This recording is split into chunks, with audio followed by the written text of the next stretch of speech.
एक बार की बात है, एक पुरानी झोपड़ी में अपनी पत्नी के साथ रमेश नाम का एक बांस काटने वाला रहता था। हर सुबह वह बांस काटने के लिए जंगल में जाता था और फिर उसे बाजार में बेचने के लिए सामान बनाता था।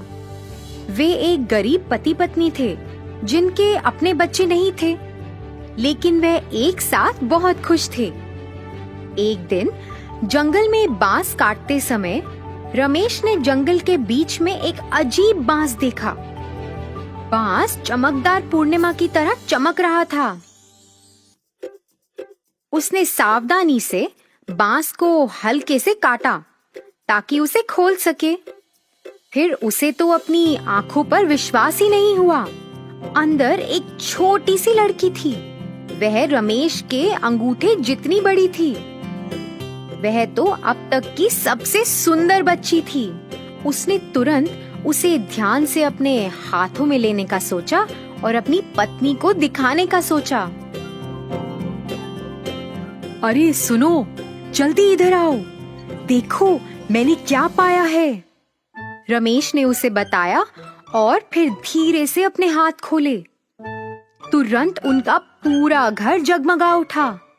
पति पत्नी तो आश्चर्य में ही थे। अरे, ये तो चांद की तरह चमक रही है। ये कितनी खूबसूरत है। हाँ, मुझे लगता है हमें इसका नाम चांदनी रखना चाहिए।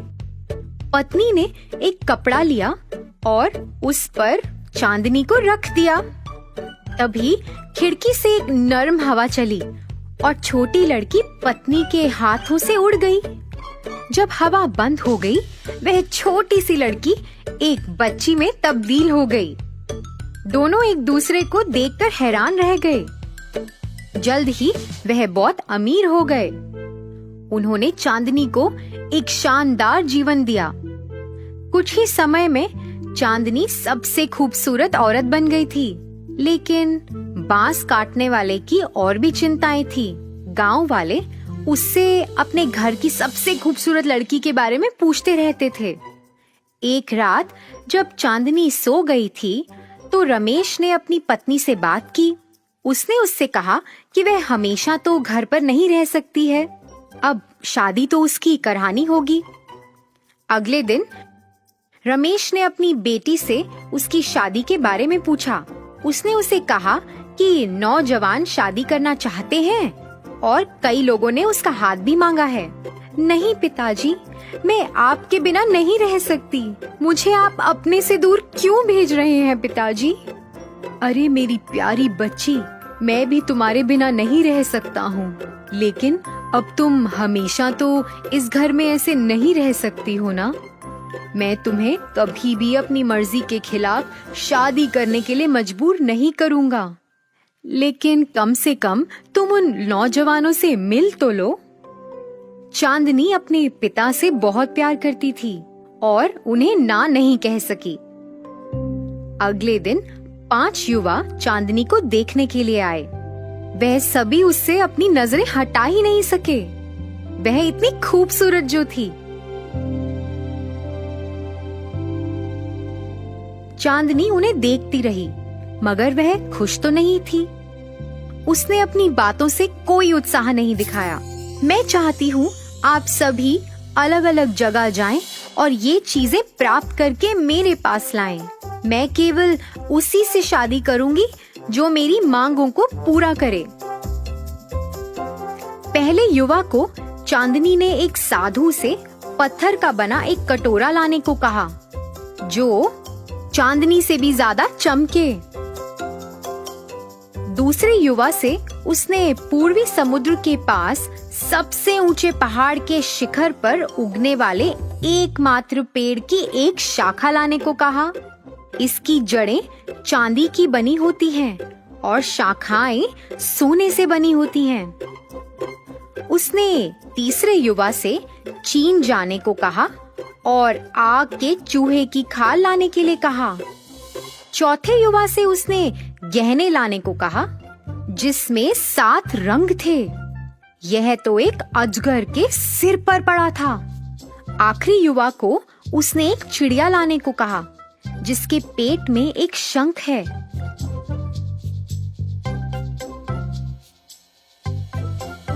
चांदनी यह जानती थी कि ये सब कार्य असंभव है, लेकिन उसके लिए अपने माता पिता के साथ हमेशा रहने का यह तरीका सही भी नहीं था। ऐसे ही कुछ हफ्ते बीत गए। वह युवा तो लौटे ही नहीं। रमेश ने अपनी पत्नी को यह बताया कि किस तरह वह सभी युवा असफल रहे। बस एक ही युवा लौटा।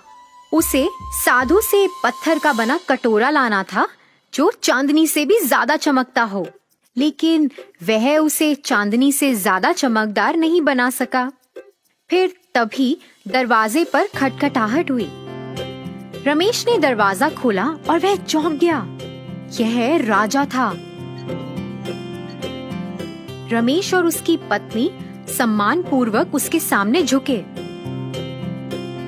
आपको नहीं, बल्कि मुझे आपके सामने झुकना चाहिए, क्योंकि मैं आपकी बेटी का हाथ मांगने आया हूँ। मैंने उन चीजों के बारे में सुना है जो उन्होंने मांगी हैं, और मैं उनसे बात करना चाहता हूँ और यह पता लगाना चाहता हूँ कि आपके आशीर्वाद से मेरे लिए उसके पास क्या कार्य हो सकता है। राजा चांदनी को देखने के लिए बहुत उत्सुक था और इंतजार करने लगा। जब वह अपने कमरे से बाहर निकली तो वह तो उसकी सुंदरता पे फिदा हो गया। उसने अब उससे शादी करने की ठान ली थी, लेकिन चांदनी को कुछ कहना था। देखिए राजा जी, मुझे पता है कि आप मुझे कुछ भी दे सकते हैं, मेरी सभी ख्वाहिशों को पूरा कर सकते हैं, इसलिए मैं आपसे केवल एक चीज ही मांगती हूँ। मेरी इच्छा ये है कि मैं शादी नहीं करना चाहती और आप मुझसे यह कभी ना पूछिए। यदि आप ऐसा चाहती हैं, तो मैं आपकी आज्ञा का पालन करूंगा, लेकिन क्या आप मुझे अपना दोस्त बना सकती हैं? फिर इसी तरह राजा और चांदनी दोस्त बन गए और अक्सर मिला करते थे और गपशप किया करते थे। चांदनी के पिता ने भी बाकी युवाओं को घर में आने नहीं दिया। वे अपनी बेटी को परेशान नहीं करना चाहते थे। एक रात जब वे चांदनी के कमरे में गए, उन्होंने देखा कि चांदनी खिड़की के पास बैठी थी। वह चांद को घूर रही थी और उसकी आंखों में आंसू थे। रमेश ने उससे पूछा, पिताजी, एक सपना है जो मुझे हर रात आता है। मैंने आपको कभी नहीं बताया क्योंकि मैं नहीं चाहती थी कि आप चिंतित हो। मुझे ये सपना आता है कि चांद से कुछ लोग यहाँ आए हैं और वह मुझे लेकर जा रहे हैं। और कल रात मैंने एक आवाज सुनी और उससे मुझे पता चला कि वह दिन आ गया है। इस महीने के 15वें दिन वह मुझे लेने के लिए आएंगे, तो मुझे आपको छोड़ना पड़ेगा। रमेश यह सुनकर परेशान हो गया था। उसने अपनी प्यारी बेटी को सुलाया और फिर चांद को देखा।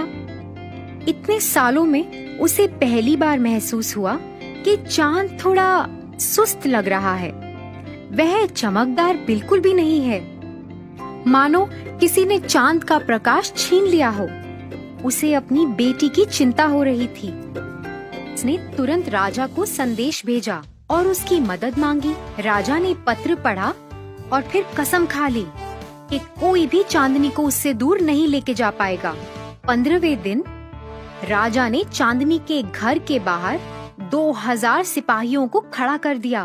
वह सब अपने तीरों के साथ तैयार थे। रमेश चांदनी को तहखाने में ले गया, जहाँ उसकी माँ उसके पास थी। उसकी रक्षा करने के लिए हर कोई तैयार था। तभी अचानक एक तेज रोशनी चमकी। एक सुंदर गाड़ी ने इसके आसपास कई छोटे परियों के साथ उड़ान भरी।